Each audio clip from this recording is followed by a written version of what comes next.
Жер не үшін сілкінеді?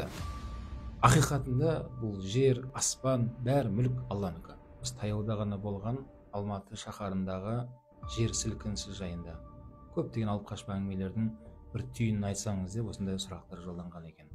Біздер көбірек тәуба жасайық, көбірек истиғфар айтайық, көбірек салауат айтуға шақырамын. Өйткені Алла Құран кәрімде айтқан, сендердің бастарыңа келген қиыншылық сендердің шектен шығып, осындай бір қылмыс жасап жатқандарың себепті келгенін білдіңдер ма деген мағынада Құранда аят бар. Өйткені бұл Алланың ескертуі. Міне қасиет Ережеп айына келдік. Осы Ережеп айында ораза ұстайық. Ережеп айында көп жаңағыдай Рамазанға дайындық, жан дүниемізді тазалайық. Алла Тағала сіздердің жүректеріңізге қарайды, амалдарыңызға қарайды деген.